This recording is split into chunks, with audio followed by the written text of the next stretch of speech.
সকাল সকাল কিন্তু দুটো পার্সেল আমার কাছে চলে এসেছিলো, সেটা তোমাদের সাথে শেয়ার করতে পারিনি। তো পার্সেলে কি কি অর্ডার করেছি চলো তোমাদের সাথে একটু শেয়ার করে নিই, তো দেখতে থাকো।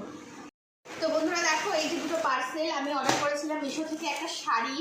তো আমি কিন্তু এর আগে কখনো শাড়ি বা জামা কাপড় সেরকম কি অর্ডারই করিনি, ভরসা পাই না। কিন্তু এবার তাও একটা সাহস নিয়ে আর কি আমি অর্ডারটা করেই ফেললাম। তো চলো এটা দেখি কেমন এসছে শাড়িটা। ওপর থেকে তো মোটামুটি লাগছে, এখন ভেতর থেকে কোয়ালিটিটা কেমন এসছে সেটা তোমাদেরকে বলছি। আর দামটাও খুবই রিজনেবল, 400 টাকায় আর কি শাড়ি পাওয়া যাবে। তো এই কালারটা আমার খুব পছন্দ হচ্ছিলো, যেহেতু এই কালারের কোনো শাড়ি আমার নেই, এই কালারের শাড়িটা নিয়ে নিলাম। দেখি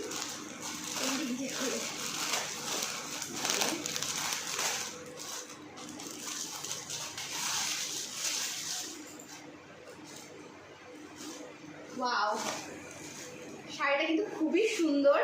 আমি নেটের উপর চেয়েছিলাম শাড়িটা, তো 400 টাকায় বলতে গেলে খুবই ভালো একটা শাড়ি আমার তো মনে হচ্ছে।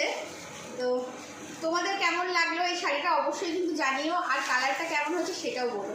এই দেখো, একটু গায়ে দিয়ে দেখলাম, ভালোই লাগছে। তো এটা ব্লাউজের সাথে পরলে আরও বেশি সুন্দর লাগবে মনে হচ্ছে। তো তোমাদের সাথে পরে অবশ্যই শেয়ার করবো। আর আরেকটা কি অর্ডার করেছি সেটাও দেখাচ্ছি। আরেকটা যেটা অর্ডার করেছি সেটাও কিন্তু খুবই নিত্য প্রয়োজনীয় একটা জিনিস আমাদের মেয়েদের জন্য। তো এইভাবেই ছেড়ে দিই। দেখো, এগুলো হয়তো অনেকেই দেখেছো মিশোতে, তো আমিও দেখে অনেকদিন ধরেই ভাবছিলাম যে নেবো।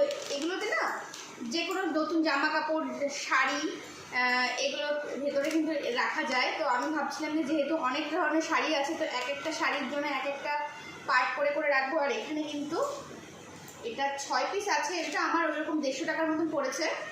তো জামা কাপড়ও রাখা যাবে, শাড়িও রাখা যাবে। তো তোমাদের এই দুটো কেমন লাগলো অবশ্যই জানিও, আমার তো খুবই ভালো লেগেছে।